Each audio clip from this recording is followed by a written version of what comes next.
spring of 1869. Demolition workers at the Blessed Widow's Christian Home on East 42nd Street in Manhattan made a chilling discovery: 52 wooden coffins hidden behind a false wall, each containing the remains of an elderly woman. These weren't ordinary burials. Each skeleton was adorned with expensive jewelry, and next to each coffin was a ledger listing the woman's net worth down to the penny. Worse, official records showed none of these women had ever died at the institution. They had simply vanished. The Blessed Widow's Home, operating for 22 years as Manhattan's trusted charity for widows, had been the site of an elaborate scam. Every wealthy widow who entered its doors had signed over her fortune before mysteriously disappearing. What was even more terrifying was the realization that a system of murder had been running in plain sight for over 2 decades, disguised as Christian charity. The killer's methods were so well hidden that no one suspected a thing, not even the most suspicious minds. The story began in 1845 when Margaret O'Brien, claiming to offer salvation, founded the Blessed Widow's Christian Home. The home's mission was to care for widowed women in their twilight years, promising them safety and respectability. O'Brien, a woman of striking presence, was able to inspire trust with her imposing yet approachable demeanor. She was joined by Catherine Kelly, the home's head caretaker, and Father Patrick Walsh, the chaplain. Together they built what seemed to be a model Christian charity. The home operated on a sliding scale. Wealthy widows paid for private rooms and premium care, while others worked in the kitchen, laundry, or garden. The building itself was designed to feel like a home, not an institution. The chapel, where daily mass was held, was the heart of the home, offering spiritual solace to residents.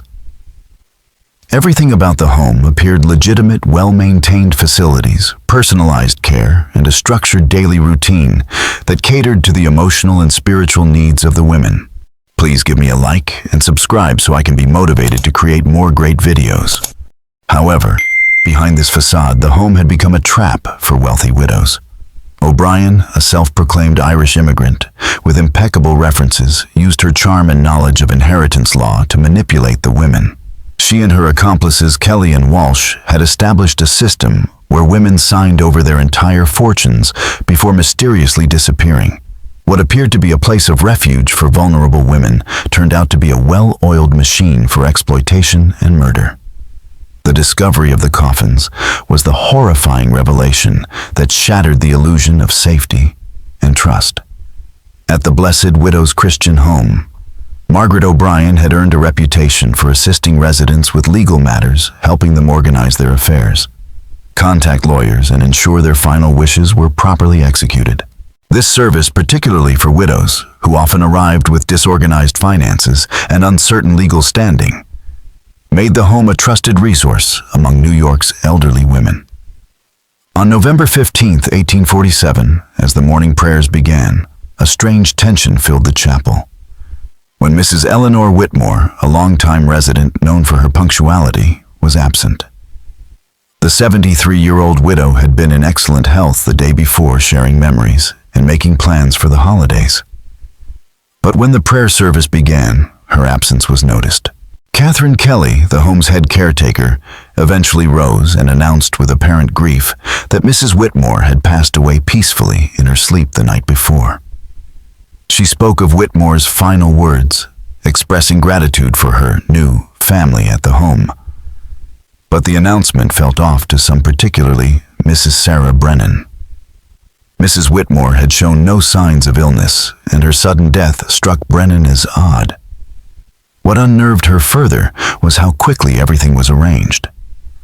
By noon, Whitmore's body had been taken away, and Margaret O'Brien announced she had been buried at Calvary Cemetery in a simple private ceremony, supposedly at the deceased's request. This explanation raised suspicions for Mrs. Brennan. Whitmore had never mentioned any preference for a quick, simple burial. In fact, she had often talked fondly of her late husband's elaborate funeral.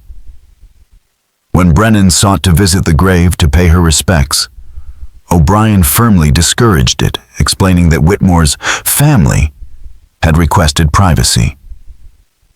This sudden mention of family was a surprise, as Mrs. Brennan had never heard Whitmore speak of relatives in Philadelphia other than a distant niece. A troubling sense of unease settled over her, deepening her suspicions about the circumstances surrounding Mrs. Whitmore's death. Mrs. Whitmore had always presented herself as a woman with minimal family connections, often emphasizing her solitude. This image became even more suspect when Mrs. Brennan discovered that Whitmore's belongings had disappeared shortly after her death. The jewelry box containing inherited pieces, a leather-bound journal, and treasured photographs had all vanished from Whitmore's room. When Brennan asked Catherine Kelly about it, Kelly explained that the items had been sent to Whitmore's relatives in Philadelphia according to the woman's written instructions. Kelly's response was rehearsed and unsettling, leaving Brennan uneasy, especially since Whitmore had recently discussed giving away some of her belongings, including a pearl brooch she had promised Brennan. Over the following weeks, Brennan noticed disturbing patterns. Mrs. Whitmore wasn't the first to die suddenly at the home. 5 other women, wealthy widows who had made significant contributions, had also passed away unexpectedly and been buried with unusual speed. The absence of obituaries for any of these women in local newspapers was a glaring anomaly, especially considering their prominent social status. Brennan's suspicions were confirmed when she met Mrs. Morrison's former housekeeper, Mary O'Sullivan, who revealed that she hadn't been notified of Morrison's death despite being promised contact. The women who had died in the home had all gone silent after entering, leaving their previous lives behind without explanation. By winter 1848, Brennan began to view the home through a different lens. While it still operated with its usual efficiency and apparent care, she noticed a chilling undercurrent of manipulation. Margaret O'Brien seemed particularly skilled at befriending residents with substantial wealth, often steering conversations towards financial matters under the guise of concern. She would inquire about their inheritance plans, suggesting they update their wills and offering assistance with legal and financial matters. O'Brien was well versed in estate planning, and her offers seemed genuine, making many women feel secure about their futures. Father Walsh also played a role in subtly encouraging residents to part with their wealth. His spiritual counseling sessions often focused on the virtues of charity and the dangers of materialism. He frequently quoted passages from the Bible about the difficulty for the rich to enter heaven and the blessings of giving away possessions. His words were persuasive, particularly to elderly women who trusted in the authority of the church. Both O'Brien and Walsh had created an environment where the women were encouraged to part with their wealth with the promise that their contributions would continue to serve God's work after their deaths. Catherine Kelly's role in the operation was more subtle, but just as crucial. As the home's medical attendant, she kept detailed records of each resident's health medications and dietary needs. Kelly's background in nursing allowed her to gain residents' trust, presenting herself as an expert in health matters. She had become particularly skilled at identifying residents with conditions like insomnia or anxiety, for which she would recommend laudanum, a common and widely prescribed medication. She often claimed that a small dose of laudanum before bedtime could help restore natural sleep, which seemed to ease the elderly women's concerns about their changing sleep patterns. Mrs. Brennan became increasingly suspicious after overhearing a conversation in late February 1848. Struggling with arthritis pain, she had gotten up in the middle of the night to walk through the home's hallways. She noticed light coming from Margaret O'Brien's office and approached, thinking someone might need help. Through the door, she saw O'Brien Kelly and Father Walsh gathered around a desk filled with legal documents, bottles of medication, and a bag of coins. The conversation that followed sent chills down her spine. They were discussing a new resident, Mrs. Patterson, whose wealth from her late husband's shipping investments was being carefully assessed. O'Brien mentioned that Kelly had already started Mrs. Patterson on laudanum and that her tolerance was building nicely. The plan was to increase the dosage slowly and guide her to leave her fortune to the home, all while subtly convincing her of the importance of charity and giving. They were also considering the timing of her death, ensuring that too many deaths in a short time wouldn't raise suspicion. The operation was methodical, well-planned, and disturbingly casual. Realizing the full scope of the conspiracy, Mrs. Brennan's fear grew. She understood that Mrs. Whitmore, Mrs. Henderson, and other residents had been murdered for their wealth. The systematic nature of the operation, carefully cultivating trust, preparing legal and medical strategies, and executing the deaths with chilling precision, made the crimes even more horrifying. After overhearing the conversation, Mrs. Brennan knew she had to act, but doing so could make her the next target. She began gathering information discreetly, starting with the backgrounds of the 3 people running the home. During her visits to the market, she made careful inquiries, and her breakthrough came when she spoke with Timothy Flanagan, the elderly clerk at St. Patrick's Cathedral. When Brennan mentioned Father Walsh, Flanagan was confused, saying he had no record of a Father Patrick Walsh in the Archdiocese. This inconsistency, coupled with Walsh's occasional errors in Latin during Mass, raised even more doubts about his true identity. Brennan's suspicions about Father Walsh deepened as she observed him practicing Latin alone in the chapel, suggesting he wasn't truly trained as a priest. Further investigation into Kelly's background revealed more troubling inconsistencies, making Brennan realize that the home's leaders were not who they claimed to be. The horrifying truth was slowly unraveling, but the danger of exposing it was becoming more apparent with each passing day. Through her conversations with Mary O'Sullivan, Mrs. Brennan uncovered troubling inconsistencies regarding Catherine Kelly's supposed nursing experience at Massachusetts General Hospital. O'Sullivan's brother, who worked as a porter at the hospital, had never heard of Kelly. His claim that no one by that name had worked there over the past decade only deepened Brennan's suspicions. Brennan's most chilling discovery occurred when she managed to access O'Brien's office during the director's absence. The office was usually locked, but Brennan had seen Kelly with a key and, using her childhood skills, picked the simple lock. Inside, she found documents that confirmed her worst fears and revealed the full scale of the operation. Hidden in the desk drawer behind a false panel, she found a collection of wills signed by women who had supposedly died of natural causes, all leaving substantial estates to the Blessed Widows Christian Home.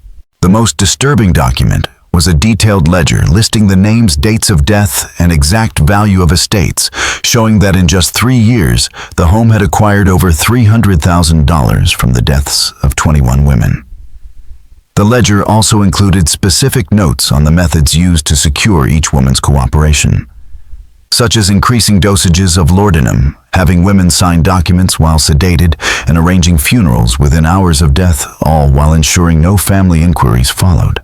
Even more horrifying was a second ledger detailing future plans. Mrs. Patterson's name was already marked with an estimated date for her death just 6 weeks away, and a projected inheritance of about $18,000. Mrs. Brennan's name was also listed with a note stating, "Potentially problematic due to intelligence and observational skills, may require special handling." Realizing she was marked for death sent a wave of terror through Mrs. Brennan, but it also ignited a fierce determination to expose the truth and save the remaining residents. Brennan carefully photographed the most important documents and returned everything to its original place before locking the office. Among the most chilling items in the files were letters indicating that O'Brien had established connections with similar institutions in Philadelphia, Boston, and Baltimore. The operation spanned multiple states and had been running for nearly a decade. One letter even advised O'Brien on how to close the operation in Philadelphia due to complications with local authorities, and provided detailed instructions on how to destroy evidence and relocate if needed. The financial records showed the operation's staggering profitability. After expenses for maintaining the building and making the necessary charitable contributions, the 3 conspirators, O'Brien, Kelly, and Walsh, had accumulated personal fortunes of over $100,000 each. They had invested their wealth in legitimate businesses and property, giving the appearance of successful charitable administrators while secretly building vast personal fortunes. Armed with this damning evidence, Mrs. Brennan found herself in an impossible situation. She knew she couldn't leave the home without risking her life, as any attempt to leave, had been met with persuasive tactics or mysterious illnesses that led to sudden deaths. She had witnessed this with Mrs. Adelaide Foster, who had planned to move, but died shortly after her health declined mysteriously. The authorities presented another challenge. O'Brien's home had an impeccable reputation, supported by wealthy benefactors and prominent churches, making any accusation hard to believe. Even more threatening, Brennan noticed that Kelly was paying closer attention to her, asking unusually pointed questions about her health and activities, indicating that her investigation hadn't gone unnoticed. The conversations with Catherine Kelly had taken on a strange clinical tone, as if Mrs. Brennan were being subtly assessed for some undisclosed purpose. Kelly, in her usual professional manner, remarked one morning, "You've seemed a bit restless lately. Are you sleeping well? I've noticed you moving about the hallways at night. I'm concerned that discomfort may be interfering with your rest." Along with Kelly's observations, Father Walsh had also begun to schedule regular counseling sessions, despite Mrs. Brennan's attempts to decline. The sessions, though framed as spiritual care, now felt like part of a calculated process. Walsh frequently spoke of preparing for death, urging women to release their attachment to worldly possessions and arrange their affairs, a practice that felt increasingly ominous. O'Brien, too, began casually inquiring about Mrs. Brennan's finances and family, something she had never done before. "I hope you won't think me presumptuous," O'Brien said one day, "but I've noticed you never receive correspondence from family, and you've never mentioned legal representation for your affairs. As women age, it becomes important to ensure that your interests are protected. I could recommend some attorneys who specialize in elder law and estate planning." The undercurrent of concern about Mrs. Brennan's financial situation made it clear that she was being subtly prepared for the same fate as the previous victims. Mrs. Brennan began to suspect that her food and medications were being tampered with. She noticed a bitter aftertaste in her meals and felt increasingly drowsy after drinking the herbal tea Kelly had recommended for her arthritis. When she stopped consuming the tea and meals, her sleep improved and her mind cleared. She realized she had likely been receiving small doses of laudanum, a sedative used to manipulate her compliance. The tipping point came on the night of May 3rd, 1848, when Mrs. Brennan was disturbed by soft footsteps outside her room. Through the keyhole, she saw Kelly silently moving through the hallway, carrying a small medical bag and a lantern. Kelly's deliberate movements and the quiet way she approached Mrs. Patterson's room confirmed Mrs. Brennan's worst fears. Kelly used a master key to unlock the door and entered the room, leaving Mrs. Brennan horrified as she realized another murder was in progress. For nearly 20 minutes, Kelly remained inside. Mrs. Brennan agonized over whether to intervene. Confronting Kelly directly could cost her life, but standing by would make her complicit in the murder. When Kelly finally emerged, her movements had a cold satisfaction that sent a chill down Mrs. Brennan's spine. She locked the door behind her and walked down the corridor with the confidence of someone who had just completed a job well done. Knowing that Mrs. Patterson would be dead by morning, Mrs. Brennan couldn't bear the thought of doing nothing. She made a decision that might cost her own life, but was the only chance to save Mrs. Patterson.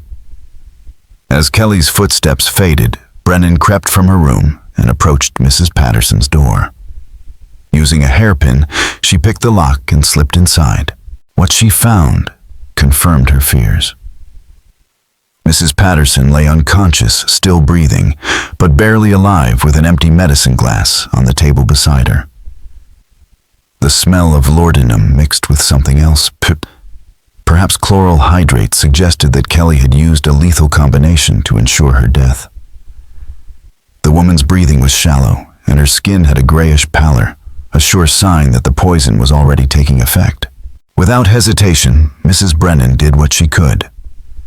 She roused Mrs. Patterson just enough to make her vomit up the poison.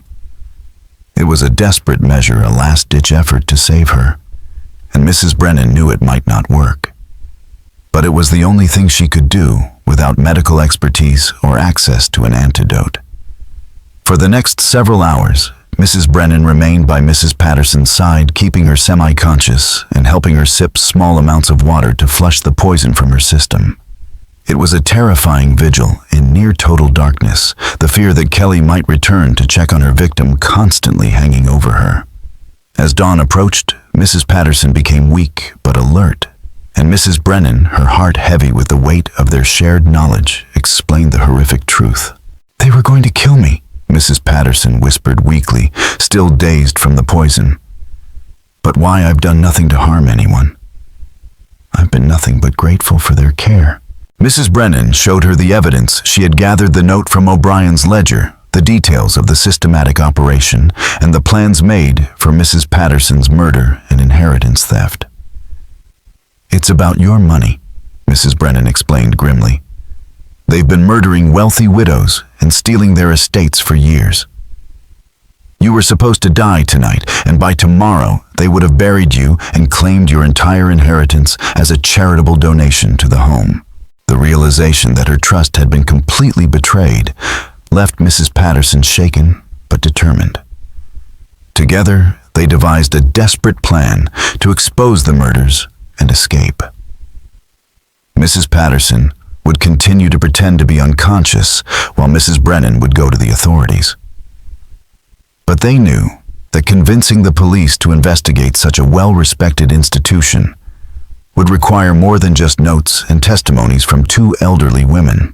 On May 4th, 1848, Mrs. Brennan ventured out through the empty streets of Manhattan, heading toward the office of Detective Inspector Thomas Fitzgerald, one of the few police officials she believed would take her accusations seriously. Fitzgerald was known for handling high-profile cases involving crimes against the elderly, and his reputation for pursuing even the most controversial investigations gave Mrs. Brennan hope. Fitzgerald's office, located in a narrow building near City Hall, was up 3 flights of stairs, leaving Mrs. Brennan breathless and dizzy by the time she reached his door. The detective was in his early 40s, with graying hair and eyes that conveyed both skepticism and compassion. He listened to Mrs. Brennan's accusations politely, but skeptically at first. The Blessed Widow's Christian Home was a well-known charitable institution, and the idea that it could be operating as a front for systematic murder seemed almost impossible. Mrs. Brennan persisted, presenting the evidence she had gathered, including specific details about the forged documents, the patterns of death, and the plans for future murders. As she provided information about the financial accounts where stolen money had been funneled and the lawyers who had processed the fraudulent wills, Fitzgerald's skepticism began to give way to professional interest. "If what you're telling me is true," Fitzgerald said, leaning forward in his chair, "then we're dealing with a conspiracy that goes far beyond simple theft. These people have committed multiple murders, and they're planning to commit more." Fitzgerald, recognizing the gravity of the situation, knew they couldn't confront O'Brien and her associates directly, as that would give them time to destroy evidence and flee the city. Instead, he proposed a discreet surveillance operation, while his contacts in the legal and financial communities verified Mrs. Brennan's claims. Meanwhile, Mrs. Brennan would return to the home and continue to act as though nothing had changed, gathering more evidence as safely as possible. The plan was dangerous, putting Mrs. Brennan in close proximity to those who had already marked her for death, but it was their best chance of building a case strong enough to ensure arrests and convictions. However, the plan nearly collapsed when Mrs. Brennan returned to the home and found Catherine Kelly waiting for her in the entrance hall, her expression one of concerned authority. "Mrs. Brennan, wherever have you been?" Kelly asked, her tone both worried and suspicious. "When you weren't in your room this morning, we were quite concerned that you might have had some sort of episode. Mrs. Patterson has taken quite ill during the night, and we were hoping you might have some information about her condition, since you're such close friends." The mention of Mrs. Patterson sent a chill through Mrs. Brennan, but she quickly composed herself and provided a carefully prepared explanation. "I woke early with terrible arthritis pain and decided to walk to the market for some fresh air," she said, forcing her voice to stay steady. "I didn't want to disturb anyone, so I let myself out quietly. I'm sorry if I caused any worry." Kelly's response, though polite and caring, suggested that Mrs. Brennan's explanation was accepted, though there was something in Kelly's eyes that hinted at growing suspicion. "Well, you must be careful about going out alone, especially so early in the morning," Kelly said. "At your age, a fall or sudden illness could be quite serious. Perhaps in the future you could ask for assistance if you need to go out for any reason." The conversation, though courteous, made it clear to Mrs. Brennan that her movements were now being closely monitored. Over the next 2 weeks, Detective Fitzgerald's investigation began to confirm the most horrifying aspects of Mrs. Brennan's accusations. His contacts in the banking community verified that the Blessed Widow's Christian Home had indeed received substantial deposits following the deaths of several residents, amounts far exceeding what would be expected from normal charitable donations.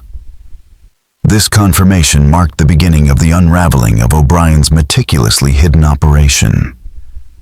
The investigation into the Blessed Widow's Christian Home had grown even darker as the lawyers who had processed many of the fraudulent wills came forward with damning information. They reported that Margaret O'Brien herself had presented the wills claiming to act as the executor for the deceased. While the documents appeared legitimate, the lawyers admitted that the rapid settlement of the estates in the absence of any family challenges had seemed unusual. The most startling revelation came when Detective Fitzgerald discovered that many of the death certificates had been signed by Dr. Edmund Morrison, a doctor who had lost his medical license 3 years earlier for falsifying death certificates. Morrison had been operating illegally, providing fraudulent medical services for a fee. When confronted by Fitzgerald, Morrison initially denied involvement, but faced with overwhelming evidence, he confessed in exchange for leniency. Morrison's confession was chilling. He described how Catherine Kelly had been administering increasing doses of laudanum to selected residents over several weeks, building their tolerance while creating a documented medical need.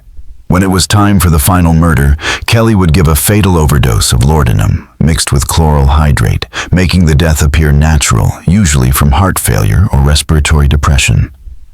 "She knew exactly what she was doing," Morrison confessed. "I've seen trained physicians with less knowledge of pharmacology." He also revealed that he had been providing death certificates for similar operations in other cities, indicating that this network of inheritance murder schemes was far more extensive than anyone had realized, stretching across Philadelphia, Boston, Baltimore, and Richmond, with hundreds of victims over the past decade. As Fitzgerald's investigation gathered steam, the situation inside the home grew increasingly dangerous for Mrs. Brennan and Mrs. Patterson. Kelly's suspicions about Mrs. Brennan's behavior had only increased, and O'Brien had begun making more direct inquiries into the women's estate planning and family connections. The crisis hit its peak on May 18th, when Mrs. Patterson was summoned to O'Brien's office for a routine meeting about her care. Mrs. Brennan feared that the conspirators had decided to accelerate their plans due to their growing suspicions. Fitzgerald had planned to wait another week to gather more evidence. But an urgent note from Mrs. Brennan convinced him that immediate action was necessary to prevent further murders. On the afternoon of May 18, 1848, Fitzgerald arrived at the home with 4 officers and warrants for the arrest of Margaret O'Brien, Catherine Kelly, and Father Patrick Walsh on charges of conspiracy to commit murder. He had timed the arrests to coincide with the afternoon gathering, when all the residents and staff would be present, ensuring no opportunity for the conspirators to destroy evidence or flee. But when Fitzgerald and his team entered the building, they found O'Brien prepared for their arrival. Rising calmly from her seat, she greeted Fitzgerald with composure that suggested she had anticipated this moment. "Detective Fitzgerald," she said, standing gracefully. "What brings you to our humble home? I hope there hasn't been some misunderstanding that requires police intervention." As Fitzgerald presented the arrest warrants and explained the charges, the other residents looked on in shock and confusion. Several began to weep, unable to comprehend that the people they had trusted with their lives were accused of systematic murder. Margaret O'Brien maintained her dignity even as handcuffs were placed on her wrists. "I'm afraid there has been a terrible mistake," she said, her voice filled with feigned sadness. "Someone has obviously filled your mind with lies about our charitable work here. I pray that the truth will eventually come to light and clear our names of these outrageous accusations." Catherine Kelly reacted quite differently. When she realized that their crimes had been exposed, she became hysterical, screaming at Mrs. Brennan, accusing her of sabotaging their work. "She's the one you should be arresting," Kelly shrieked as officers restrained her. "She's been poisoning the minds of our residents with paranoid fantasies. We've done nothing but provide Christian care for these women, and this is how we're repaid." Father Walsh, though still trying to maintain his clerical dignity, was visibly terrified. "There must be some mistake," he said repeatedly. "I'm a man of God sworn to serve others.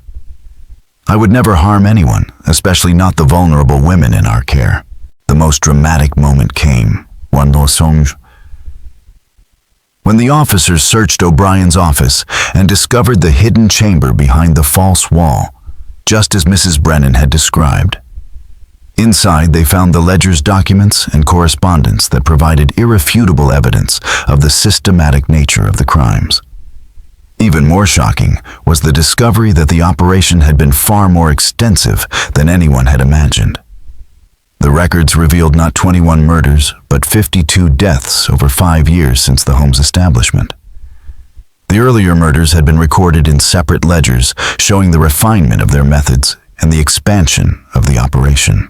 The financial records exposed the staggering theft. Over $700,000 had been stolen from the victims, an enormous sum that represented one of the largest theft operations in American history. The conspirators had used the stolen money to establish legitimate businesses, purchase real estate, and create the appearance of successful charitable administrators, while systematically murdering the women they were supposed to care for.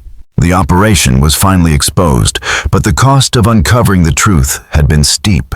Mrs. Brennan and Mrs. Patterson had both risked their lives to bring justice to the women who had died at the hands of those they trusted most. The most horrifying discovery came when officers searched the basement of the Blessed Widow's Christian home and found evidence of a hidden burial chamber which would not be fully excavated until the building's demolition 21 years later. Behind a solid foundation wall, they found a carefully excavated chamber extending beneath the garden, filled with wooden coffins arranged in precise rows.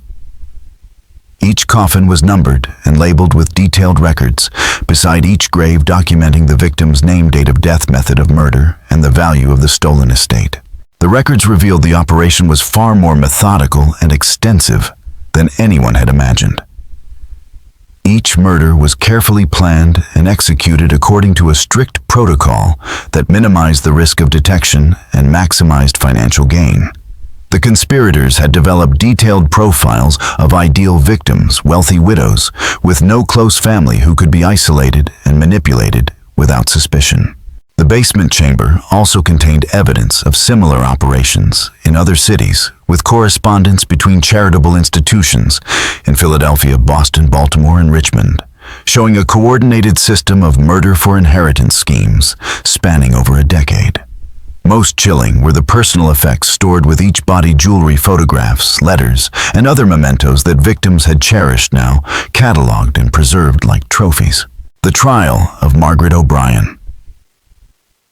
Catherine Kelly and Father Patrick Walsh became one of the most sensational criminal cases in New York City's history. The prosecution, led by District Attorney William Price, presented a case that not only detailed the murders at the home, but also exposed the broader network of similar operations targeting vulnerable elderly women across the eastern U.S. Medical experts testified about the methods used to administer fatal doses of laudanum and other drugs, making deaths appear natural. Legal experts explained how the fraudulent wills were executed often, while victims were sedated and unable to comprehend what they were signing. Financial experts detailed the complex system of accounts and investments used to hide stolen wealth, while funding legitimate businesses to cover up the operations. The most powerful testimony came from Mrs. Sarah Brennan and Mrs. Patterson. Mrs. Brennan's testimony, delivered over 3 days, described how she uncovered the truth about the home's operations. and the desperate measures she took to save Mrs. Patterson's life and expose the crimes. Her detailed documentation of the patterns she observed along with the evidence she had gathered became the foundation of the prosecution's case. Mrs. Patterson's testimony about her near murder was equally compelling. "I gave them my trust, my money, and nearly my life," she said. "They smiled at me, prayed with me, and spoke of Christian charity while planning to murder me for my inheritance. If not for Mrs. Brennan's courage, I would be dead and buried in that basement chamber with all the other women who trusted them with their lives." The defense attempted to argue that the deaths were natural and that any financial irregularities were the result of poor record-keeping rather than systemic theft. They portrayed O'Brien as a dedicated charitable worker overwhelmed by the demands of caring for elderly women, suggesting the accusations were simply the result of paranoid fantasies from confused residents. However, the physical evidence was overwhelming. The organized burial chamber, the detailed records of planned murders, and the sophisticated financial operations all pointed to a level of premeditation that made the defendant's claims of innocence impossible to sustain. The trial revealed the true identities of the conspirators, adding another layer of horror. Margaret O'Brien was exposed as Elizabeth Morrison, a former nurse suspected of involvement in a series of suspicious deaths at hospitals in Philadelphia and Boston. She had crafted the scheme after realizing how easily elderly patients could be manipulated into changing their wills and how rarely deaths in respected institutions were investigated. Catherine Kelly, it was revealed, was actually Margaret Collins, a former morgue attendant who had been fired for stealing from the dead. Her knowledge of handling bodies and administering drugs made her an ideal accomplice. Father Patrick Walsh, who was exposed as James Murphy, a former actor with no religious training, had used his charisma and confidence to convince vulnerable women to trust him with both their spiritual and financial affairs. Further investigation revealed that the operation extended beyond New York City. Police departments in multiple cities launched investigations into similar charitable institutions, uncovering additional murder for inheritance schemes. In Philadelphia, the St. Catherine's Home for Elderly Women was revealed to be another front for murder, with over 30 victims discovered in a hidden basement chamber, resembling the one in New York. The arrests and subsequent trial exposed one of the largest and most chilling networks of systematic murder for inheritance schemes in American history, revealing the lengths to which the conspirators had gone to prey on vulnerable elderly women and steal their wealth.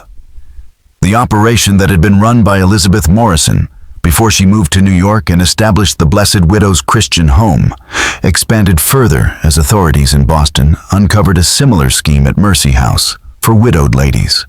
Meanwhile, Baltimore police discovered that the Christian Sanctuary for Elder Women had been operating a murder network for over 8 years before abruptly closing due to growing local suspicions.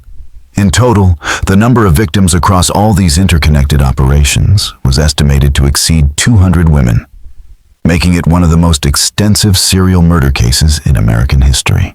The stolen amount was calculated at over $2 million, an enormous sum for the 1840s, representing the life savings of hundreds of elderly women. The exposure of this network prompted major changes in how charitable institutions were regulated. New laws were introduced requiring regular inspections, background checks for staff members, and legal protections for elderly residents seeking to change their living arrangements. The trial concluded with convictions on multiple charges of murder, conspiracy, fraud, and theft. The evidence was so overwhelming that the jury deliberated for less than 2 hours before returning guilty verdicts on all charges. Margaret O'Brien, who was revealed to be Elizabeth Morrison, was sentenced to death by hanging.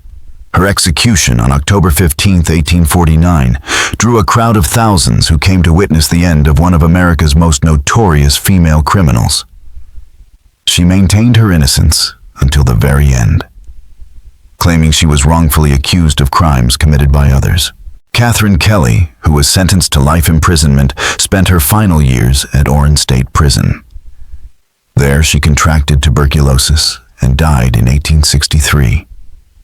Before her death, she wrote detailed confessions that revealed additional murders and provided critical information to to help solve cold cases across multiple states.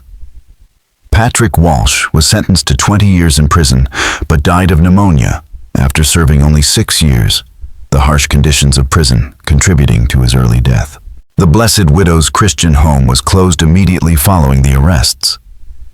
The building was sold to private owners who attempted to convert it back into a residence, but its dark history made it difficult to sell. The property changed hands multiple times before it was finally demolished in 1869. During demolition, the full extent of the basement burial chamber was revealed, including 52 complete sets of remains. This discovery provided closure for families who had been left wondering about the fate of their elderly relatives.